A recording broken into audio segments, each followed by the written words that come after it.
welcome back to another episode here at the Damage Report. Another week, in fact, at the Damage Report of me, what's left of America, a big, echoey, I'm saying likely haunted building at this point, and Francesca Fiorentini, who's gonna once again help us greet the week. How's it going? Top of the Monday to you, John. How are you? Yeah, I'm good. I feel like, is my shot brighter? Can we go back to me? Why is it so bright all of a sudden? I didn't do anything to the lights. It feels ridiculously bright. You're in a studio. Outside.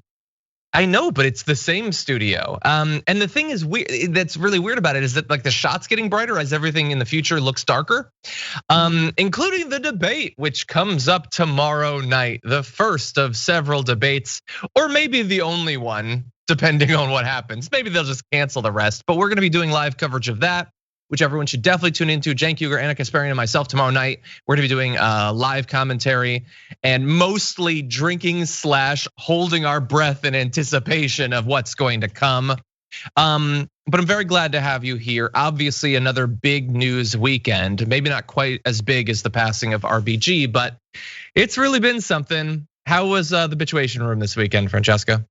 Oh, it was great. Yeah, no, we spent a solid 5 minutes just screaming about taxes. I spent a lot of time thinking about my taxes, and I was like, why? Wow, and it was great. We had Josh Fox, who does Staying Home with Josh Fox, and Jenny Yang, awesome comic. So yeah, watch or listen to the Bitchuation Room podcast. Yeah, I want to say something quick about taxes before we get into what's probably going to be 40 minutes of talking about taxes. Of course. One of the things that's frustrating about taxes is my taxes are probably not nearly as complex as a lot of people, but because like I had my own Twitch channel and at one point this channel used to be like my personal financial channel or whatever. It's not anymore, but that made it a little bit more complicated back in the day. And so somehow, apparently, I found out while doing my taxes for this year that I hadn't finished my taxes for 2017 or something like that, which I find impossible to imagine, because if you get even small refunds each year, who doesn't know that that's happened or not? But anyway, so they send me a bill saying I owe taxes, which is far more than Donald Trump paid. So that's an extra little bit of salt in the wound. Oh yeah. But the fascinating thing about how you pay these back taxes is, it's like you owe X dollars. Log on to this website to pay it or whatever. So you go on and it says, which of these 5 categories are you paying for? None of them match anything on the bill. But once you go into it, it's not like it tells you what you owe and then you pay it. It's just like, what would you like to pay? No, you tell me what I owe. I'm taking a crapshoot on if I even got the right category, and you want me to just launch money into the ether? Like, no, you should know how much I owe. You seem to, you mailed me about it. So why don't you talk to our third-party provider, who's been, from the Bush dynasty, has generously provided this for their tax write-offs. They will help you figure out how much you owe the government. No, it's all depressing. Yes, $750. I don't know who pays that. Who pays anyway? We'll talk about it. Yeah, we will talk about it, and we're gonna talk about it actually in just a minute. But everybody who is here, feel free to hit that like button. If you share frustrations with paying taxes, please hit the like button, share the stream. I can see that there is a hype train going on Twitch. Thank you to Irie for your bits donations. Marty at level 2, thank you for everyone for doing that. Just, if you want people to join us as we spiral downward, let people know that the stream is active and we'll be chatting along and responding to everything that you have to say as we go. And with that, there is so much. Chris says in the YouTube chat, John, you should have gone on the Bitchuation Room. I've been on the Bitchuation Room multiple times and had a very good time about it. And hopefully soon I will again. Great. That said, we've got a lot to talk about. And if we're good, by the end of the show, if there's time, I will finally have an excuse to talk about The Rock on the show. So I'm personally looking forward to that. You might not be, but it's my show, so whatevs. Anyway, with that, why don't we launch into the big news of the weekend? What would be in a normal year the biggest news. We'll see if it lasts to Wednesday. Massive New York Times bombshell. They got his taxes. At long last, they got his taxes, or at least some of them. A good number of years were acquired by multiple reporters at the New York Times, and they have revealed a ton about Donald Trump.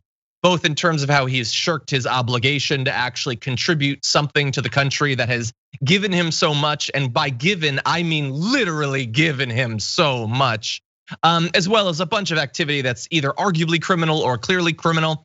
Let's headline it though. Donald J. Trump paid $750 in federal income taxes the year he won the presidency, 2016. In his first year in the White House, he paid another $750 in federal income taxes. Over a 2-year period, he paid about the MSRP of the new Microsoft Surface Book, a smartphone. 2 years. Now, we don't have 2018, 2019. We don't know about all that, but we got a lot of other numbers. But that's the first part, Francesca. Almost no federal income taxes paid. Mamma mia, my Italian side comes out. I'm angry. I immediately was like, look, we're in a pandemic. There are tens of millions of people out of work, on unemployment, lacking healthcare, facing eviction. Don't ever talk to me ever again about paying rent, about how students, really should pay their loans down despite their, overpriced education and their BS loans, right? That only increase every year. Like, don't talk to me about, like landlords really deserve. No, none of it. Like, it's hitting real hard. Everything in 2020 is hitting hard. But Trump's tax returns right now are hitting incredibly hard in this dire moment that we're in. And I think it brings up the fact that ultimately, and we'll talk about how it is a grift, but wealth is truly a grift. And whether or not, and there are legal and there are illicit parts of this reporting, whether or not it was legal, because a lot of people are like, whatever, that's just what the rich do, you get access to that. Yeah, is that right? Is it right? Like, let's say everything was above board, which it's not. But is it right to be able to pay that little in taxes? Is it right to be able to pay probably the same amount, if not less, than what a freelancer, way less than what a freelancer who definitely didn't make 6 figures and really made a lot less than she spent last year, my God, paid in 2019, or a fast food employee, any working class person is paying more than $750. Yeah. A teacher is paying more than $750 in taxes. Yeah, and that's gonna be pointed out in an ad we play a little bit later. I don't have my documentation going back this many years, but my first real job that I don't remember for sure if I was paid under the table or not. But anyway, when I was a busboy at Tartaglia's Italian restaurant in Bridgeport, Connecticut, they had great focaccia, they did. I have a feeling I paid more in federal income taxes than Donald Trump. So now I know many people will say, like you alluded to, what's the difference? The rich do that, it's not gonna matter. Here's the thing, maybe the rich get to dodge as many taxes as they want. That's the cake. The icing on the cake is your apathy in regard to that system. And I'm not ready to be icing, okay? And I would argue that there's a lot here that looks like it's definitely not just normal rich tax avoidance. Let's go through another couple parts of this. So first is, let's touch base with America first. Donald Trump's just way of living. So in 2017, the president's $750 contribution to the operations of the US government was dwarfed by the $16,000 he or his companies paid in Panama, $145,000 they paid in India, and $156,000 they paid in the Philippines. So let's say America fourth at most. And by the way, like we point out the 750 because, and maybe this is true for you too, the 750 seems worse somehow than zero when you're a millionaire. Like zero we're used to. 750 is worse. But if you disagree, don't worry, I totally get it. He also paid no income taxes at all in 10 of the 15 previous years, largely because he reported losing much more money than he made, which I buy. I just disagree about whether that should absolve him of his tax obligations. But anyway, $750 a year. I tweeted that I probably spent more in 2016 on League of Legends skins than that. Arguably, I spent more on Pop-Tarts in any given year than that. Feel free in the chat right now to put in there what you spent more than $750 on. It's just amazing. And I get if you believe that this isn't gonna get through to anyone. And sure, for the diehard Trump MAGA head, it's not going to. But I think that America doesn't like rich people getting away with murder like this. Certainly some of them will have a problem with this. It certainly seemed to hurt Mitt Romney back during his presidential run. Right, especially because it wasn't $10,000, which is still egregiously low, right? $10,000 is more on par with maybe what your average American might be paying. This is $750, straight up a slap in the face. And we've all kind of just recently paid taxes. So, and taxes are, left or right, I think everyone's got a problem with them. I think the left feels like they don't actually go to helping communities, right? They're going to B-52 bombers and drones and whatever else we're selling to Saudi Arabia, right? And the right doesn't because they don't want to help, kids get an education, things like that. So everyone's got a problem with it. It doesn't look good no matter what side of the political spectrum you're on.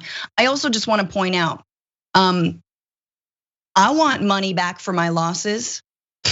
I want money back all the time. Look, dude, I got a podcast, man. I invested money in that podcast. I've got, thousands of dollars worth of equipment, but I'm not making that money back. I didn't get enough tips. Like, where's my write-off for being like, I didn't make what I thought I was gonna, you know what I mean? It's like, obviously, I could incorporate LLC, call me. But the point is like, most Americans do not get to write off their debt. When they fail, they end up in debtor's prison. When they fail to pay a $30 parking ticket, they get their car impounded, all right? That's what most Americans go through. Totally. Yeah, and by the way, so if one year you lose a ton, so now you don't have to pay taxes, what about next year when you do really well? Are you paying that back? Are you making that up? I mean, that's largely how unemployment works for us plebes. And again, some of this is just the way the system has been rigged to benefit the rich. But there's stuff here that is not just contained within that is going to spur any number of different congressional investigations. It's just that if he wins re-election, none of it's gonna matter. You're not gonna get any of this to stick. Let's talk about a little bit more of this. So you also have hanging over Donald Trump a decade-long audit battle with the IRS over the legitimacy of a $72.9 million tax refund that he claimed and received after declaring huge losses. So that's sort of the test of my hypothetical from before. So this is quite a while ago. He got a massive tax refund after declaring huge losses. An adverse ruling could cost him more than $100 million. So that's just one thing here. We got one graphic on his $100 million potential legal battle that he's involved in right now. We're gonna sort of summarize the top level of this though. His reports to the IRS portray a businessman who takes in hundreds of millions of dollars a year, yet racks up chronic losses that he aggressively employs to avoid paying taxes. Now, with his financial challenges mounting, the records show that he depends more and more on making money from businesses that put him in potential and often direct conflict of interest with his job as president, including with international corporations and individuals who are putting money into these businesses. Not to mention, like, there's things like the fact that in his first 2 years in the White House, he earned $73 million in international revenue, a lot of it from things like his properties in Scotland. But he earned millions from the Philippines, millions from India, $1 million from Turkey. He's the president. He's not supposed to have those sorts of, like the fact that potentially millions of dollars of future revenue could be on the line if he does or doesn't do certain things. Any line of what we're saying right now should be its own scandal. But we're being hit by so much of this because Donald Trump is a smart crook and he breaks all the laws, basically. I mean, here's the thing. When you say all that, and you think about countries that the US has chided for decades, as having strongmen and authoritarians, whether it's, I don't know, Duterte, Berlusconi, pick a country where we think that having a business magnate as president who continues to use his office or their office to make even more money on top of that without, disclosing or withholding or putting any of their money away. Like all that we've judged for so many years. And what Trump has done, because somehow there aren't laws in place to preserve our shining city on a hill that is sliding down it right now. What Trump has done has been normalizing this kind of crookery. He's been normalizing kleptocracy as if to say, what democracy? No, this is perfectly normal. Because see, I'm Trump. see, I'm the demagogue. See, this is what you elected, except we didn't. This is, so all of this, and I think that it's very easy for us because of course he's a crook. Of course it's $750. We all knew that, but trying to normalize it is just allowing us to normalize, again, a kleptocrat and authoritarian. Yeah, 100%, which is why like, we've been waiting to get this information for a while, and God only knows how much more is there. We don't know. We don't know the extent. We don't know what particular documents. They say in their reporting that they got this from people who had legal access to it. We're gonna get into all of that, but there's a few more pieces of this that are important that we at least mention. We can't delve into everything. We need to talk about a relatively new show called the Republic, or UNFTR. As a Young Turks fan, you already know that the government, the media, and corporations are constantly peddling lies that serve the interests of the rich and powerful. But now there's a podcast dedicated to unraveling those lies, debunking the conventional wisdom. In each episode of the Republic, or UNFTR, the host delves into a different historical episode or topic that's generally misunderstood or purposely obfuscated by the so-called powers that be, featuring in-depth research, razor-sharp commentary, and just the right amount of vulgarity. The UNFTR podcast takes a sledgehammer to what you thought you knew about some of the nation's most sacred historical cows. But don't just take my word for it. The New York Times described UNFTR as consistently compelling and educational, aiming to challenge conventional wisdom and upend the historical narratives that were taught in school. For as the great philosopher Yoda once put it, "You must unlearn what you have learned."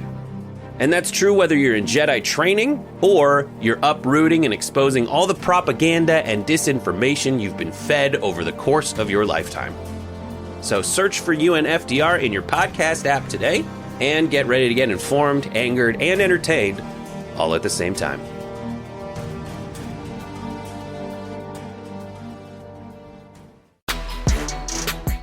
If you are sort of new to American politics, don't pay attention to this sort of stuff very often, or perhaps you're an international viewer who doesn't get the way the system is set up. We did find a quick explainer video for how American tax policy is set up for the rich. Here is a little way to visualize that.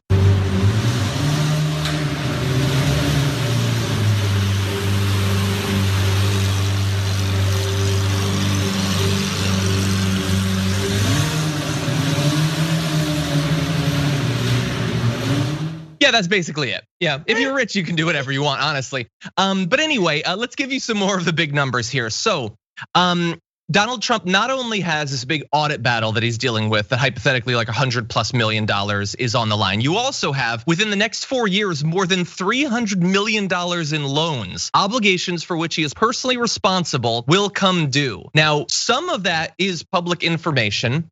That is so much money, though, that this guy, who apparently has been losing millions and millions of dollars every year since at least 2012, according to his documents, is suddenly going to lose $1/3 of $1 billion. And to who?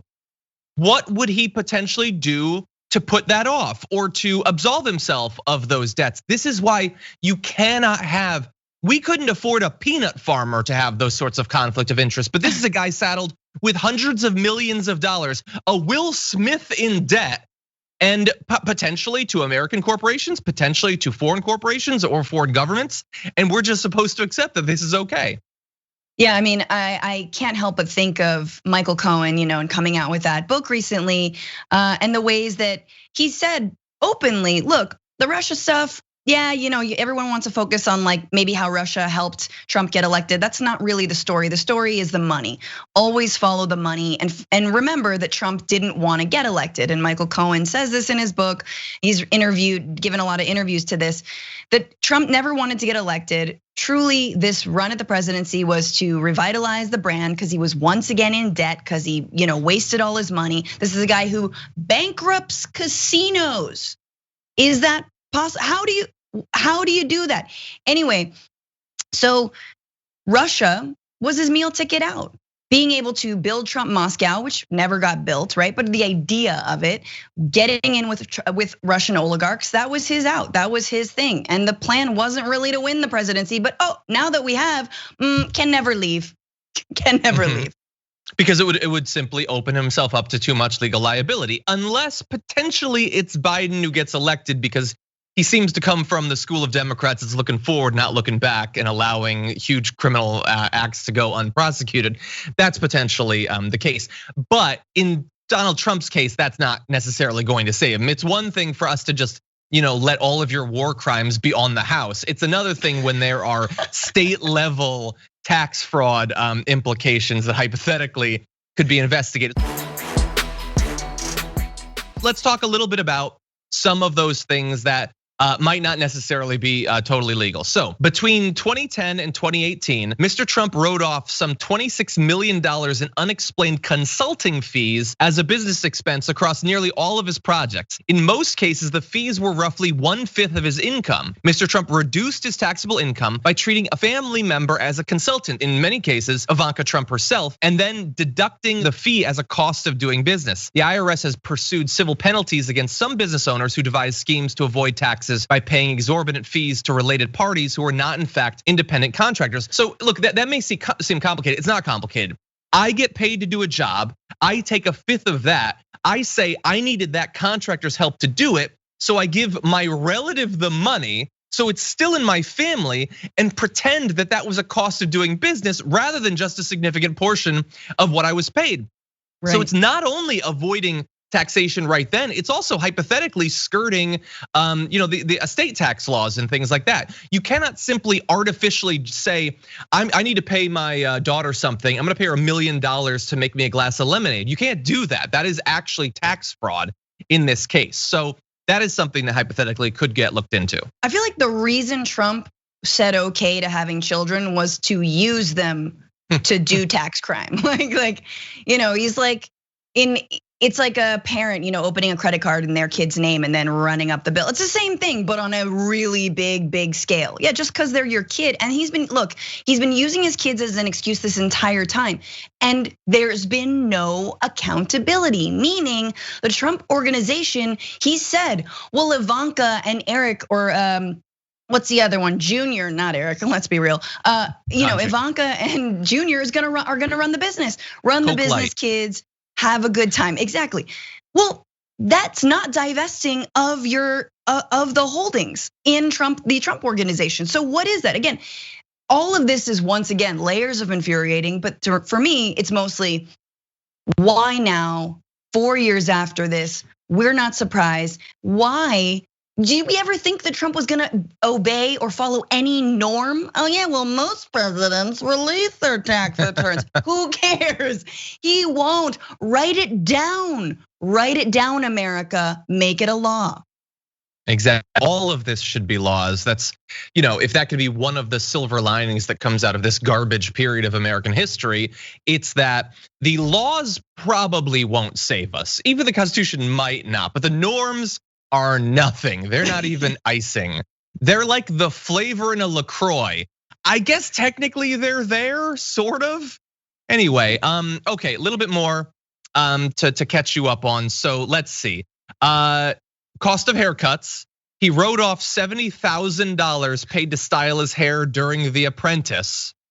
Now, this is the one bit of news I actually like, because he's ripped off a lot of people in his life, but that hairstylist was definitely ripping him off because he did not get $70,000 worth. But anyway, no, you can't just write off literally anything. It's necessary expenses. Nobody can say that $70,000 is necessary for hair for a single year. So that for a normal person could get you in trouble. Especially not that hair. Yeah, especially that hair. 70 that hair. Your stylist has been taking you for a ride. Exactly. That's obviously not his. Sorry, just gonna say that's Ivanka. That $70,000 is Ivanka. Exactly, yeah. And so you have the Seven Springs property. So this is a property that he was planning to make a bunch of money on. Then he wasn't able to develop it the way that he wants. So he got something related to a conservation easement that basically says that I'm gonna be doing work on this. It's gonna be an investment someday. So just let me use all of this to write off taxes for now. And then someday, no, I swear it's totally legitimate business. Someday it's gonna make me money. And then they just lived there for years and years. And in multiple interviews, the Trump boys were saying, it's our compound. We had fun riding ATVs there and everything. It wasn't a legitimate investment property at all. It was just a place that they lived while reaping literally tens of millions of dollars in tax benefits just off of that. That's not everything in this document. That's off of that one property. So that should certainly be looked into. Now, there is a response from Trump organization lawyer, Mr. Garten, that I want to give just because it's hilarious, saying over the past, so initially, by the way, really fast. So initially they said every fact in this is false. So the New York Times asked for a demonstration of some of the numbers that were false. And they came back with, okay, technically some of the stuff about his income tax might be false. And then they said this, which sounds like it's demonstrating that, but I'm gonna explain how it's not. So they said over the past decade, President Trump has paid tens of millions of dollars in personal taxes to the federal government, including paying millions in personal taxes since announcing his candidacy in 2015. Now that sounds like they're saying, no, it wasn't $750 in personal income taxes, he paid millions, but that's not what it's saying. That is conflating different sorts of sort of optional taxes like paying into Social Security, Medicare, things like that. Maybe he paid some of that because you apparently can't get around it. But the income taxes, which they are not talking about there, they don't dispute that those numbers are actually accurate. Yeah, in fact, the New York Times clarifies this is not personal tax. This is business tax. This is his ventures that he's been skirting on. So they named that. But whatever, the Trump organization and Trump lawyers are like, people don't read, hey. Yeah, and by the way, we're gonna get to Trump's response. We're gonna give him the chance to respond to the extent that he can, since speaking isn't his strong suit. But I want you to understand how dishonest he's being up until this point. In 2018, Trump announced, okay, so really fast to lay the groundwork for this, you have actual tax returns, and then you have personal financial disclosures. Now, Trump says and is now saying, you don't need to see my taxes, you've got my personal financial disclosure. But the thing is, personal financial disclosures are basically whatever you want them to be. You can make up all sorts of stuff in there, you can exaggerate things, and I will demonstrate how egregious it can be. So in 2018, in his annual financial disclosure, he said that he had made $434.9 million. His tax records in that year, though, show that he claimed $47.4 million in losses. That is a $500 million difference between the documents he wants you to look at and the documents he is sending to the government to personally benefit from. So when he comes at you telling you again in the future don't need to see my taxes, you can just see these documents, understand he can be lying to the tunes of literally billions of dollars in those. So anyway, that's the most important information. There is so much more in this, but we simply cannot go into everything. Perhaps in future days this week we'll delve into more parts of this, but I do think that in theory, this might affect some voters. It certainly should. The fact that he is such a con man, that he apparently doesn't care anything about contributing to this country that he implies that he loves so much. Not to mention the fact that he might very well have broken the law in more ways than most people could even imagine. I mean, bear in mind, where's the reference I had here? Like Wesley Snipes, didn't he go to jail for tax avoidance? Right. Tons of people are in jail for this stuff. Apparently their lawyers aren't as skilled. I don't know. Yeah, I'm so mad. Like also just thinking about like Lauryn Hill, Wesley Snipes, both black celebrities. Yeah. Cool. Maybe there's a little bit of discrimination even at that high level, even in the millions of dollars. Sure there is. Why not? Hollywood starlets who make hundreds of millions of dollars are still making hundreds of millions of dollars less than their male counterparts. This stuff happens all the time. I want everyone to remember this kind of grifting, this kind of fraud. You know who pays for it? We do, the actual taxpayers. Working people are subsidizing this grift. We do it every single day. We're not only responsible for subsidizing our communities and having taxes that subsidize everything from wars to schools, but we're subsidizing these MFers' ability to get away with this kind of fraud. Because the money's gotta come from somewhere, right? The money has gotta come from somewhere, and it's coming from working people. The last thing I'll say is when Paul Ryan comes back, because he is waiting in the wings, and every day I'm like, where's Paul Ryan? Where's Paul Ryan? When's he coming back? When's he coming back to claim he never enabled Trump? No. And the deficit. No, honey, no. You never get to talk about the deficit ever again. Close all your loopholes, close them right up. Let's make the tax structure fair, and then maybe I'll let you talk about the deficit. Yeah, and by the way, that list, whatever list, I don't know what we're calling it, the list that Paul Ryan is definitely on. Understand that at least he went away. There are other people who didn't even have the decency to go take a breather for a few years that are going to claim. You don't think Marco Rubio is going to be talking about how he stood up to Donald Trump, and Ted Cruz, big alpha man with the weasel beard, Ted Cruz, the Confederate ferret as the Confederate, as you pointed out. He stood up to Trump. No, you could have, you didn't.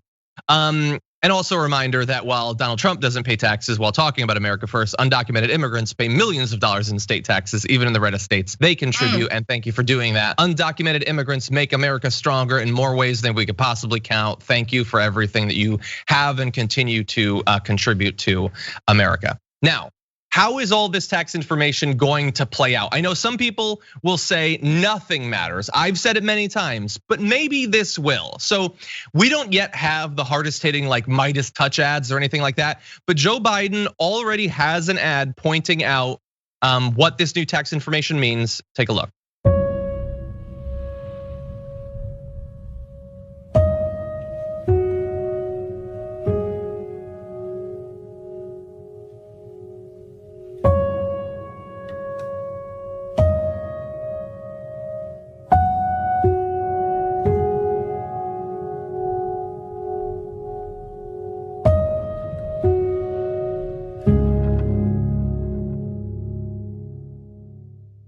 I mean, look, that's a first draft. It could be only about 100 times stronger, but you kind of get the idea. Like, we've all been paying into this, and not just in a random year. We've all been paying into this and contributing to America in the hardest year that we've had in living memory, while he's just skating by, enriching himself, and in no way contributing to the country. I do think that is going to affect some people. I don't know how many, but in a close election, it's going to affect some people. Yeah, my only problem with that ad is the music. It's just such a downer. I need like more of something on par with the absurdity, like a Benny Hill, Like that's really what the tax structure is. It's just Benny Hill. It's just Trump chasing women around a room. Yeah, I also think it's important to notice who was in that group: teachers, nurses, firefighters, people who we're calling essential, people who we're sending back to work in person despite COVID not going anywhere, getting worse for sure. And then my mind goes to Bezos. And then you wonder why people talk about guillotines. Look, y'all, all I'm saying, study revolutions of the past. The rich need to get it together. Otherwise, we're gonna figure out how to eat them somehow. Somehow it's gonna happen, probably. Yeah. It might have been a few months since we've been regularly talking about wealth taxes, but wealth taxes have got to come. And I don't know, Donald Trump is proving it. Bezos and the other billionaires spent the last quarter proving it. Yeah. Donald Trump has some splaining to do with all this information coming out of the New York Times investigation into his taxes. And he has taken at least 3 different tactics for explaining this. So number one, you could probably guess if you've been paying attention to this season of America. Initially last night it was fake news. That's it, just a tweet that says fake news. This is why he downplays the pandemic. He doesn't want to panic you. He just shouts fake news at anything that comes. So he said that, and then he took the night off, and he woke up. He was asked about it on video. And so, look, obviously, this is very important, and people need to understand whether he broke the law or not. So here is how he reassured America. I am looking very forward to the debate. Thank you, everybody. Say anything about the tax returns, Mr. President. When are you going to release them? Steve, thank you, pal. So as a reporter shouts out, say something about your taxes, when are you going to release them? He goes, mumbling probably. So that was take 2. But here's take 3. Okay, so the fake news media, just like election time 2016, is bringing up my capital T taxes and all sorts of other nonsense with illegally obtained information and only bad intent. The Times says that it was totally legal, and I have a feeling they probably weren't going to do that illegally. But anyway, we'll find out. I paid many millions of dollars in taxes, but was entitled, like everyone else, to depreciation and tax cuts. Who among us isn't entitled to millions of dollars in depreciation? Who among us? He continues. Also, if you look at the extraordinary assets owned by me, which the fake news hasn't, I am extremely underleveraged. I have very little debt compared to the value of assets. He has literally hundreds of millions of dollars of debt. Much of this information is already on file, but I have long said that I may release financial statements. Yeah, he's gonna release all sorts of stuff, totally. And again, those financial disclosures he might release, we already know what those are worth. They're worth about as much as a different type of paper that Trump uses on a daily basis after downing a couple fillets of fish. From the time I announced it was going to run for president, showing all properties, assets, and debts, it is a very impressive statement, capital S statement, and also shows that I am the only president on record to give up my yearly $400,000 plus presidential salary. Okay, so he says fake news. He's gonna release another document that doesn't show anything. Will he release his taxes now? Because the New York Times is lying. Those documents are all wrong. They're full of lies, but the actual documents are obviously correct. So now at long last, will he not release them? Why would he hide them? I mean, we were so worried for so long, and now it looks like, oh my God, they were full of exactly what we thought they would be. So he has an opportunity to prove those New York Times reporters are all massive frauds and liars by releasing the documents that he suspiciously continues to not release even after years and years of saying that he will. Francesca, it's just so difficult to understand why these things would be happening. You know, I've said it before many times, but we will see a D pick from Trump before we see his tax returns. You can bet on it. He will fake his own death before we see his tax returns. He'll join whatever island Epstein's on right now, because maybe he's on an island, a different island than his other island, but there's no way. And you can tell by the way that he words these tweets, if you know how to read ignorant well enough, that this gets him. This is just, it's a little gut punch, right? Like I have many assets owned by me, and I'm entitled.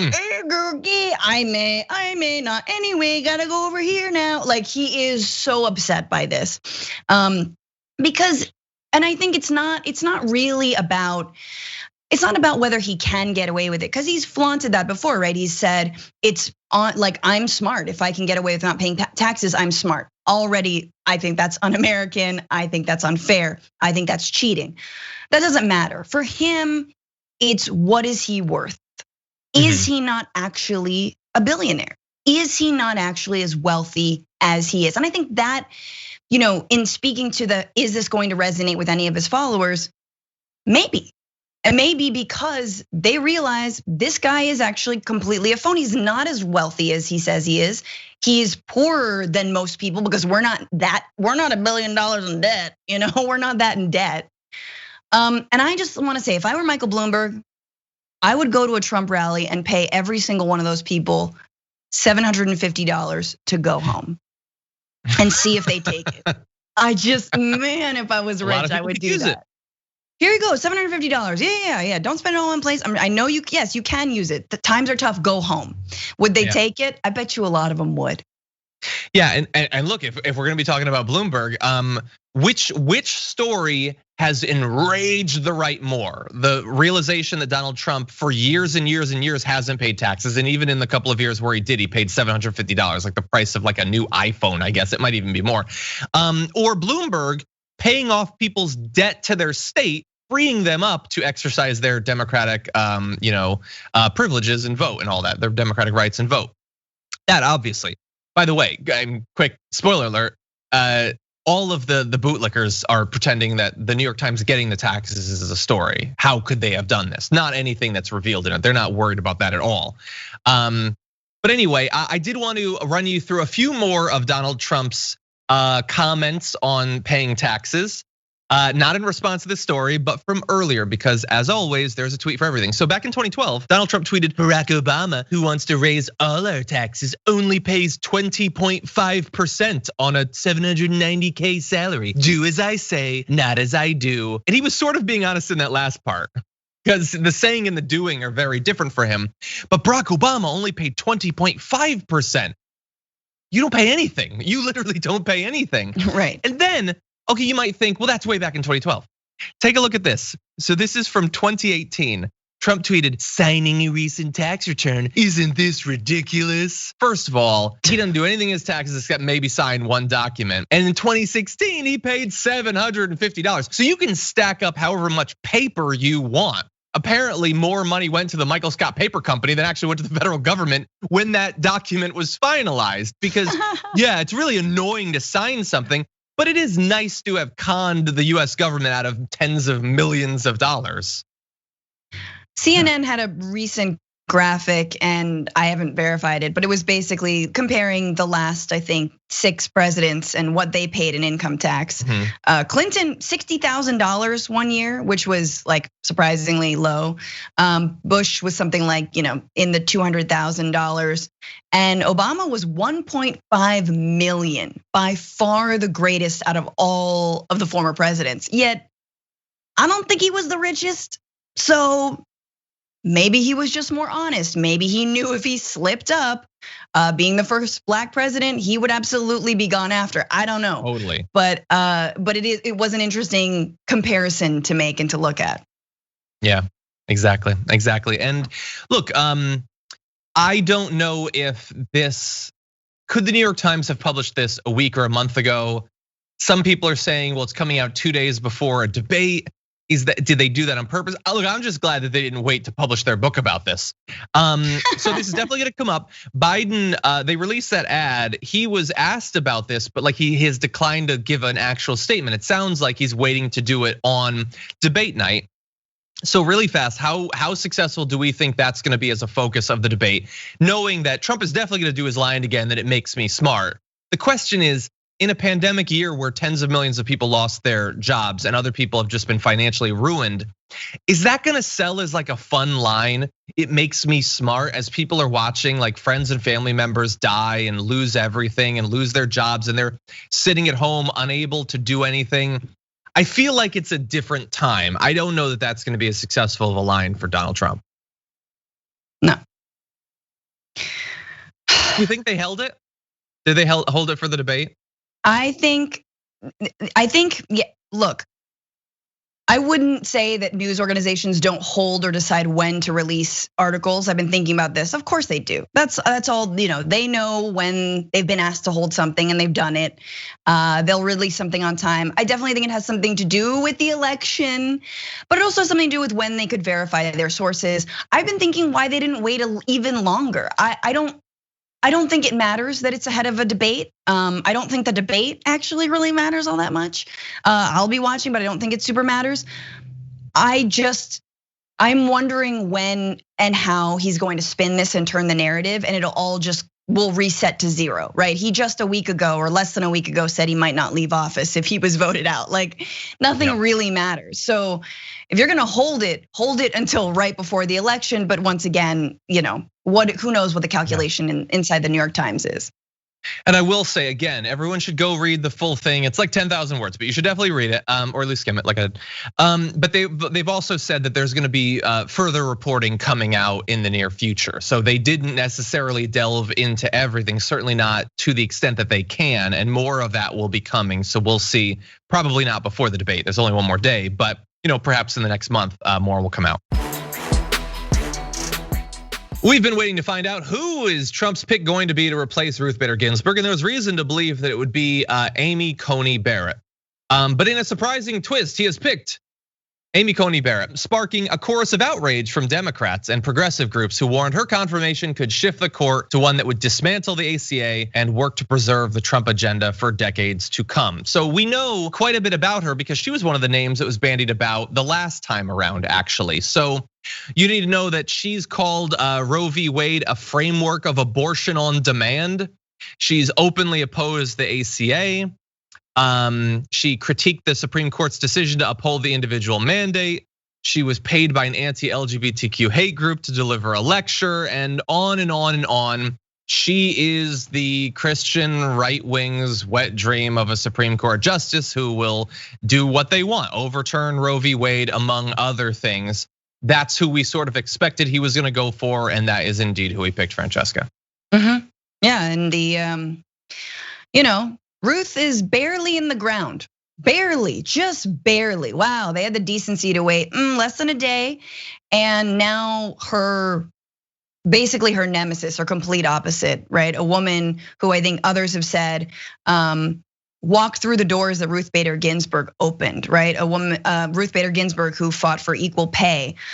Ruth Bader Ginsburg, who fought for women to be able to own property in their name and credit cards, et cetera, whatever, all the rights that now Amy Coney Barrett apparently doesn't stand for, now that she's gotten to the Supreme Court. And according to a speech that she gave for a commencement speech, the point of her law degree is to, serve the kingdom of God?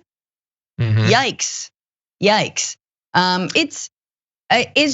It's biblical, creepy stuff. And apparently her organization that she's part of is not actually the inspiration for Handmaid's Tale, even though they have handmaids in her organization. What is it called? The People of Praise? I don't even want to know. Yeah, one of them is the People of Praise. One is a different one. It's something from Dungeons and Dragons, I think. Yeah, so here we're getting into, now we have opened up the right to say, aha, you aren't opposed to her because we totally want her to overturn Roe v. Wade, and she's going to, and you've been opposed to that for half a century. That's not why. You're opposed to her because you're anti-Catholic.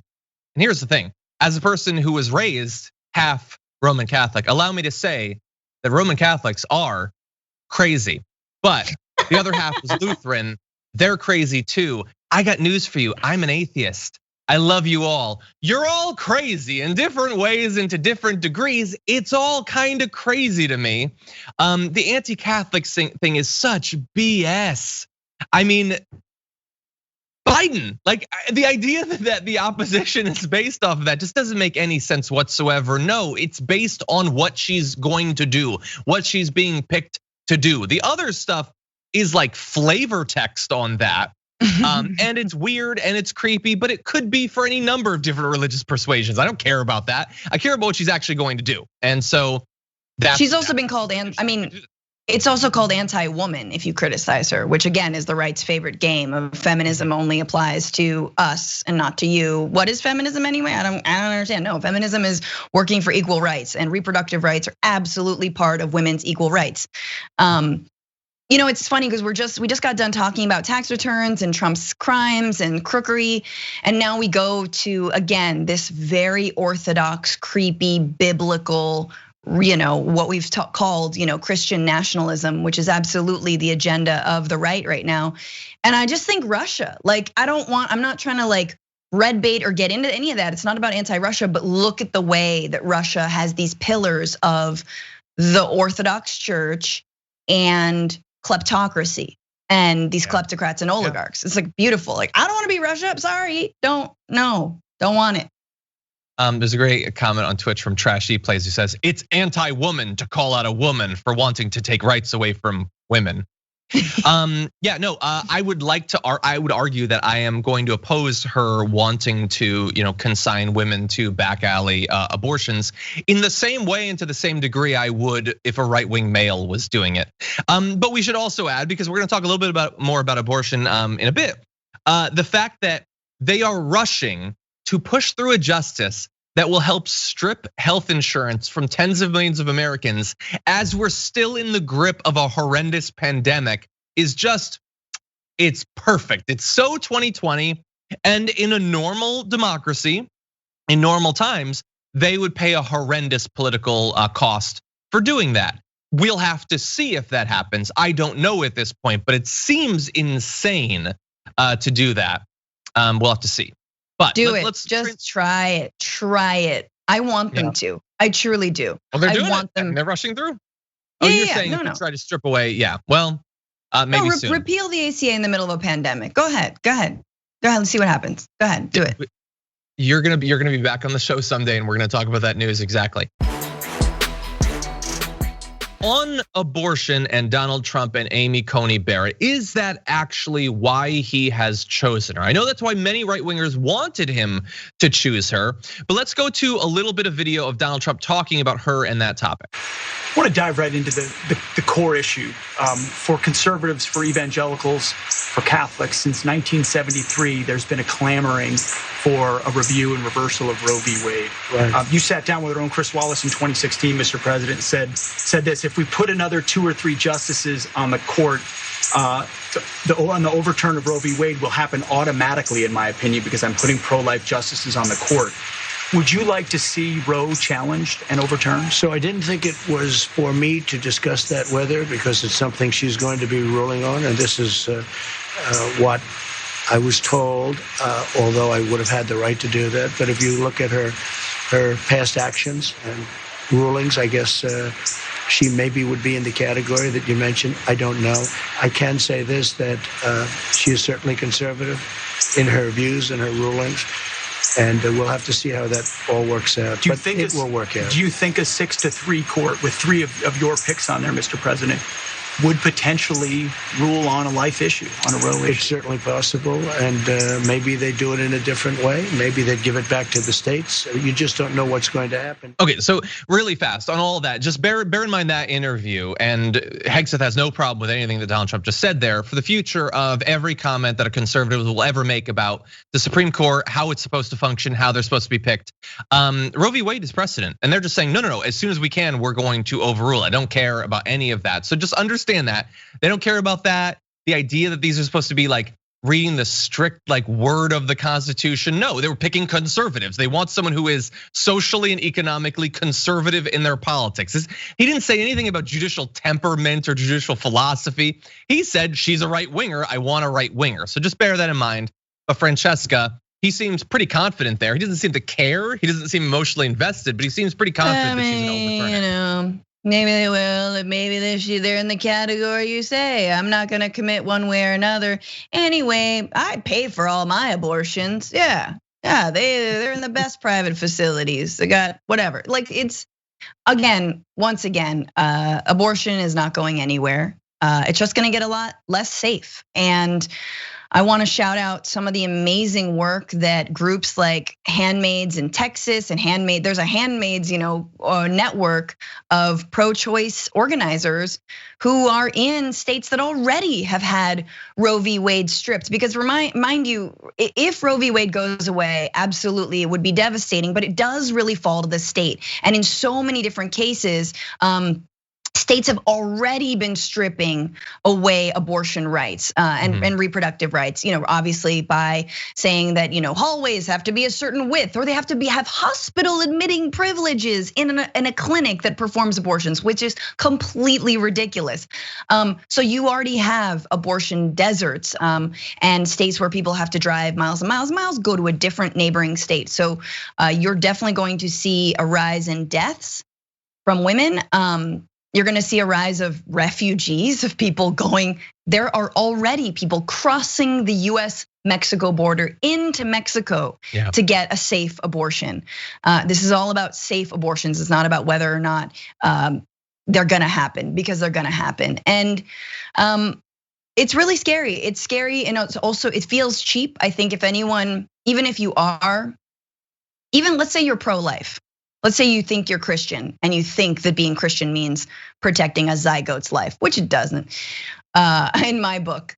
Really, this is the package you want to go with? Because for me, this is a last effort. This is a last ditch attempt to continue to pander to evangelicals and assumed Christians, and to re-win election.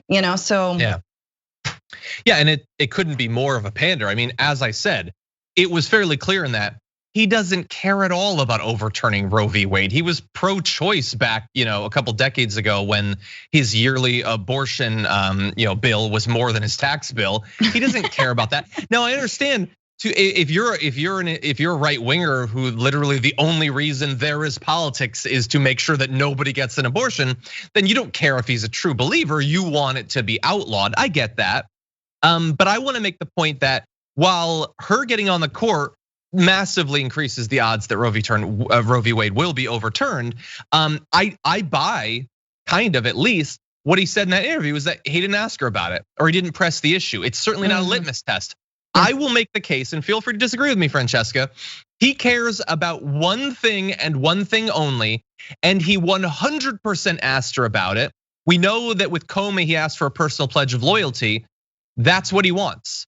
And that comes in a couple different forms, but there's only one that matters now, and that is, will you stop the vote when I say to stop the vote? When I send it to the Supreme Court and say mail-in ballots don't get counted, will you stop those ballots from being counted? Why would he have any other litmus test? He cares only about himself, that's it. He's not interested in the future of right-wing jurisprudence or whatever. I am sure that he asked that. And the fact that she was chosen implies to me that she reassured him that she's on his side. I don't have proof of that. I don't have any evidence of that aside from everything we know about Donald Trump. I'm not disagreeing with you at all on that. I'm just mad. I'm just perpetually angry, John, and I am astounded. Look, I think what we are going through in this country is a little bit of Naomi Klein's shock doctrine, where we're getting hit from so many different sides with, this corrupt, megalomaniacal POS rapist, and he's pulling on all the levers of this democracy, and now he's trying to steal an election, and we see it in plain sight. It's a slow-moving crime right now. I think Bernie gave an incredible speech, and I know you talked about it, about what we need to look for and what we need to demand. We should be calling every single day all of our elected officials, every single day, and every single drunk call them in the morning, speed dial your representatives and senators. It does not hurt. And also I do think, get a good pair of running shoes, because if and when it gets to the Supreme Court and they stop the votes, we're taking the streets. It's just gonna happen. It's still our right, like I've said, and we'll have to. What is the state of the vote out there? Well, we've got some pretty amazing numbers. Apparently, in just 25 states, more than 860,000 Americans have already cast their vote in the 2020 election. But let's forget about that and let's ram through a SCOTUS nominee. Anyway, so nearly 1 million in 25 states so far. Now, to put that into perspective, for the same time period back in 2016, 9,525 had voted early. Wow. That is like 100 times less at this point. So Francesca, we knew that the numbers were gonna be larger, but 100 times is quite a bit larger, quite a bit. It's huge. It's huge, and you can see why DeJoy is nervous and why Trump is leaning on him to do something about the Postal Service, right? Because I'm sure that was already happening. Look, vote early, y'all. That's all I have to say. I think this is great. This is great. You can vote early in person, vote early by mail. But look, if they're gonna kill us in this country with one of the longest electoral cycles and campaign cycles in the world, what does this start, like 3 years out? Then let us vote early at least. Let us be able to vote and not think about it anymore, because oh my God. But yeah, it's a good sign. It is. And hopefully this sort of comparison will be updated in a couple of weeks, because based on what happened in 2016, it starts to ramp up heavily from here on out. 1 week later, so it had been 9,500. 1 week later in 2016, 78,000 people had cast their ballots. So it had gone up by about 8-9 times. So we'll see if that's the same. The next week it had gone up to 1.4 million. So in a couple of weeks, we'll see if we're significantly higher than that 1.4 million. Now, what we've seen so far of that nearly 900,000 early votes out of 3 states reporting party registration data. So this is Florida, Iowa, and North Carolina. The majority of early voters are Democrats at 54%. Republicans make up 16.7%, and those without a party affiliation make up 29.1%. So it is leaning towards the Democrats, as you might expect. Now, I greet this news as, hey, look, isn't this great that even in a pandemic, people can get out there and vote? They can take part in their democracy. And isn't it great that so many are doing so? Donald Trump has responded to this sort of news by saying the ballots being returned to states cannot be accurately counted. Many things are already going very wrong. How would he know? How would he know? How would you know that? And so what it is he is running kind of against Biden, but really against the election. He is running against the election itself. To the extent that he can signal it, he is signaling to us that he does not think he's going to win. This is not a position of confidence or the tough alpha guy is like totally got this. He is running as a whiny loser. And you would do that if your plan was not to win, but to challenge the results. Yeah, he might not finish the race. He's like the kid who's like, no, you're cheating. He's like running behind, right? You're a cheater. Oh, screw this. I don't even want to win. Like that kind of thing. Like that's where he's at. But also I don't know how state by state elections are working. I assume that those ballots are in safekeeping. They will not be opened until election day. They will not be counted then, or right? But like, does he have intel that we don't know? Is he hearing from DeSantis? Is he hearing from governors that it's not looking good for him? But this is again why, mentioning DeJoy, it just sends chills down my spine because it's like all of the, the top crook, all the other crooks have to feed off the top crook. And if the top crook goes down, well, then they go down too. If the top crook gets prosecuted, well, they get prosecuted too. Now, it hasn't worked that way completely under the presidency, but as soon as he's not the president anymore, that's when it's game on, right? Hopefully. So, right, but it's like DeJoy and others who paid their way into this administration, like they've got a lot to lose if Trump loses. This is the person in charge of our mail. Cool. Vote early in person, y'all. You can do that in many states. Yeah, you can do it early. You can do it by mail. Vote.org or tyt.com/vote. You can get so much information about deadlines, how to register. You can track your ballot if you've already sent it out. Don't think that just because you voted, everything's finalized. You want to make sure of that. Definitely check that twice. Now I want to go to one other graphic here, the last graphic of the show, because we are certainly getting on. When I show you this, if you start to feel even 1% complacent, I want you to run away from your monitor, center yourself, and then come back, because that is not what I want out of this. But I do want to catch you up with the polling at this point in this race versus this point in decades of presidential elections. So this is according to the 538 national polling average. So this is national, okay? Right now, Biden is up by 7.3 points. At the same point back in the last election, Clinton was up by 3.7 points. Obama was up by 3.6 back in 2012. You can go back there. Now, so at this point, everyone who was up at this point did indeed go on to win the popular vote. But notably, that does not mean that they won the election. So just bear that in mind. Don't become complacent. This election is more different from the others than any of the others are from the others because of the pandemic, the early mail-in vote, and all of that. But these are how the numbers look right now on the eve of the first debate, at least. And we know that's what is necessary, right? To overwhelm the steal, and to overcome all of the noise that Trump's gonna be making. Whereas Bernie said, if he tails, I win, heads, you lose, right? Like, so no matter what, and all the fraud that he's gonna be calling, you gotta overwhelm that. There has to be a landslide. I hope there is. That is the way that this ends peacefully.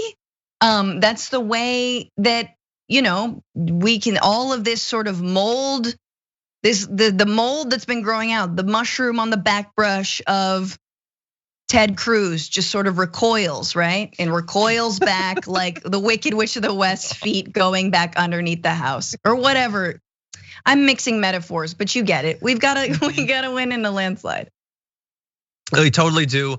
If he could win Florida, if he could win, you know what I want? And I think you all want it too. Election night, you're watching TYT, we're pretty drunk at this point, and we call Florida for Biden. Yes. That's what I want, that's what I need. Technically what I need is a second season of Dark Crystal, but that apparently isn't going to come. So for right now, it's Florida going for Biden. That's what we need. If Texas could go for Biden, let's make it happen. Alaska Francesca, maybe. No, probably not. But that's what we need. And honestly, I don't think Francesca's exaggerating at all. For this to be peaceful or to have the best chance of peace, we need a landslide. And they have done everything they can to artificially shrink it. Yeah, it needs to shut every Proud Boy up. It needs to be like the rally they held, which was like, oh, there's gonna be tens of thousands of people in Portland. No, there's like 400. They're all armed, but there's very few of you. This needs to send them all packing. And their moms would like that too, and for them to move out of the basement. You get it. Yeah. 100%. And we will be watching, we'll be doing coverage and everything. So let's have that happen, because I have, Can you I don't smell want freedom? more excitement in my life. I don't. If I want more excitement, I'll rewatch an episode of Lovecraft Country. I don't want excitement on election night, basically, okay? So let's just make that happen. Anyway, Francesca, thank you as always for joining us. Great to have you here. Looking forward to being on your show in the future. Where can people see that? Yay, the Bitchuation Room podcast on all podcasting platforms. Also on YouTube/FrannyFio, which is my Twitter handle and my Instagram handle. Thank you so much, John, for doing this show. We love you. Thank you all for watching. Thank you. And hope your day is fantastic. So that's the screenshot right there. I'll see myself out. Have a good one. So if you were to find out that top staffers in the Trump campaign weren't necessarily being paid perfectly equal between different racial groups, you might not be that shocked by that. But what if I were to tell you that in addition, it isn't necessarily a perfect picture on the Biden side either? Well, joining us now to break down some really amazing reporting in this area, senior Washington correspondent for Business Insider, Dave Levinthal, joins us once again on the show. Dave, welcome back. Hey, good to be with you, John. Good to have you here, especially considering how busy you've been. You've got a lot of stories that have been coming out recently. So tell me a little bit about this investigation that you did. Well, so often we talk about in the corporate world and in different industries, different businesses. Well, are people represented at the top ranks of those corporations or those industries? And is it reflective of America in general? And so we wanted to take that to the political world. And so we analyzed the top salaries of both the Trump presidential campaign and the Biden presidential campaign. And as you alluded to, the Trump campaign, when you look at the top 20 salaries, you crunch the numbers, you do the data, it's a pretty white picture. 16, perhaps 17 people on the Trump campaign are white when it comes to their top 20 earners. On the Biden campaign, though, the top 5 members of the Biden campaign in terms of their pay are also white, although in general, the picture is much more diverse on the Biden side than it is the Trump side. It is. And so what I would like to some context that would help me to understand this is, and I know that you can't necessarily do the same sort of analysis for so many past campaigns, the information might not even exist, but do we have reason to believe that either of them might be better or worse than on average, or even in comparison to the Clinton and Trump campaigns back in 2016? Yeah, so we looked at the 2016 campaign, and it was for the Trump campaign largely the same, a little bit different personnel, different people. But when it came to those top earners, it was also a pretty white campaign in 2016 versus in 2020. Hillary Clinton had a kind of a similar diversity, both in terms of gender and also in racial and ethnic makeup to the Biden campaign. But in both cases, still you have a campaign that when it comes to the people who are really in the upper echelon of the campaign, there's a lot of people who are white. That's no commentary on whether that's good or it's bad. It's just simply the reality of what it is. And I talked to some academics and some people who study racial issues and gender issues. And basically what they told me is that there's still a long way to go in politics. And when it comes to the people who are really at the spear's edge or the tip of the spear for any political campaign, including Democratic campaigns, that you're not going to necessarily have in that upper echelon a campaign that looks like America writ large. Interesting. Although hypothetically, were you to dig a little bit deeper, you might see trends that could imply that future campaigns might. I don't know if maybe there might be evidence of that came up during your investigation. Absolutely, and especially in the Biden campaign, when you go beyond the top earners and you go to the next 20 and the 20 below that in terms of the people making the money, then you find a lot of people of color. You find many women on the Biden campaign, and in fact, it's a very, very equal campaign when you look at gender. And so, yeah, if that's an area that is of concern to you, if you care about there being good representation on a campaign that you want to support, then the Biden campaign is giving you a little bit more of that than the Trump campaign at this point. Is there any clear trend in terms of overall like level of pay for the same sorts of jobs between these two campaigns? Are the staffers of one of the campaigns generally making more? So we looked at Federal Election Commission data to do this analysis, and one stumbling block here is that the Trump campaign and the Biden campaign actually report their numbers differently. So it was difficult to compare apples and oranges. It seems after you, without getting into all the details, that roughly everyone in that top 20 is making some pretty good coin, around $200,000 or more. And so nobody's going poor if they're working at the top of the Biden or the Trump campaign. But it is notable to note that on the Biden campaign side, there are a lot of women represented. And in fact, in the top 20 of the Biden campaign, 20 earners, that there are more women than there are men. Not the case for the Trump campaign, although it's about 12-8. One interesting note, John, is that there are no East Asians, people of East Asian descent, who are in the top 20 of either campaign. That speaks to a political truth of sorts that is a bit of an open secret in politics, that a lot of Asian Americans, especially East Asian Americans, are not well represented in politics. Andrew Yang used to bring this up from time to time too, and it's very much the truth when you do this type of analysis to really bore down into who is on these campaigns. Interesting. I wanted to ask you potentially for a follow-up for a related issue. So setting aside a bit of your analysis of some of the differences in pay based on different racial groups and gender groups. Back in July, the Campaign Legal Center had a complaint with the FEC that had to do with what was being alleged to be well over $100 million in disguised payments to campaign staffers, some of whom might be Trump family members. What is that all about? Yeah, it's quite an accusation, and one that is also being looked at internally on the Trump campaign too, from spending that goes back to when Brad Parscale was the campaign manager. Brad Parscale has just in recent days had a very, very difficult time. He's been taken in because of an incident that relates to a potential suicide.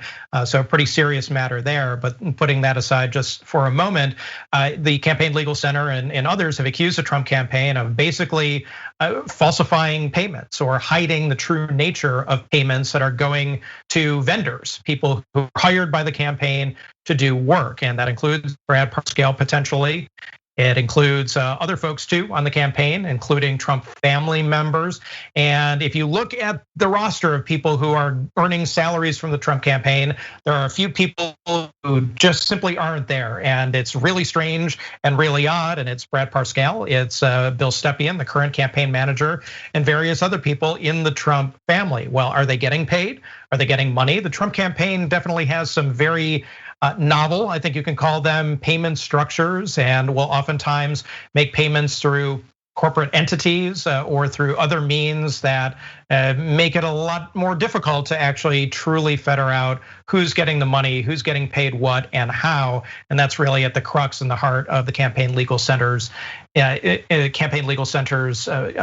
that they put forward to the Federal Election Commission, which, mind you, doesn't have enough commissioners right now to actually go forward with investigations of this sort. So that's another layer of kind of craziness that we have here late in the campaign 2020.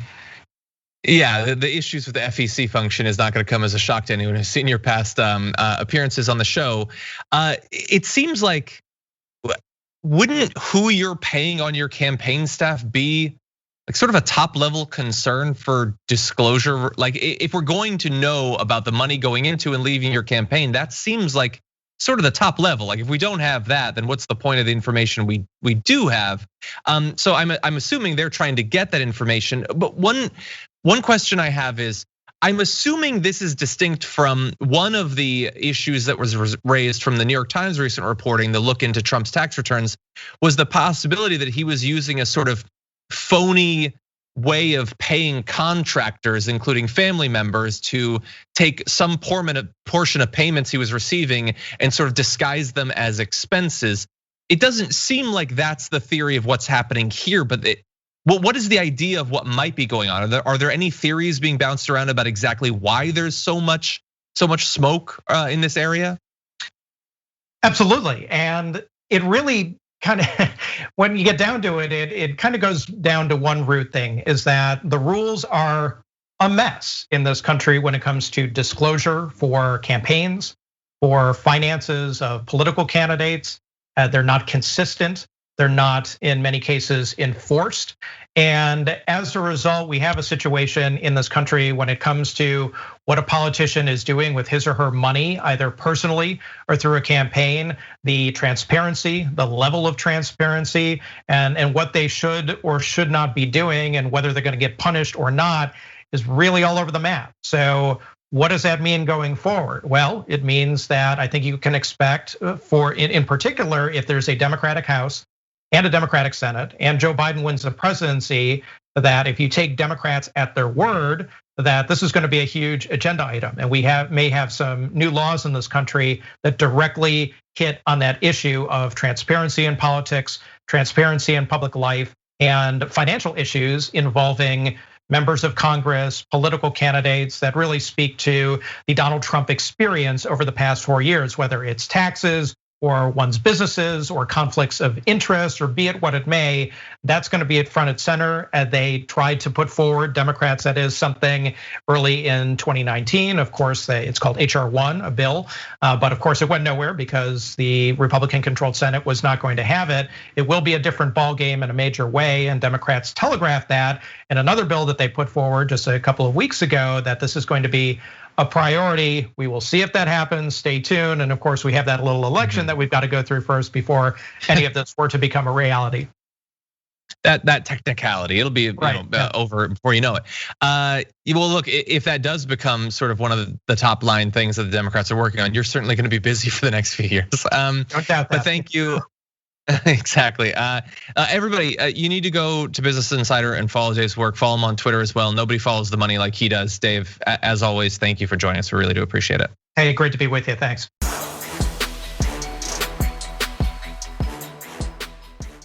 Thanks for listening to the full episode of The Damage Report. Support our work, listen ad-free, access members-only bonus content, and more by subscribing to Apple Podcasts at apple.co/TYT. I'm your host, John Adarola. I'll see you soon.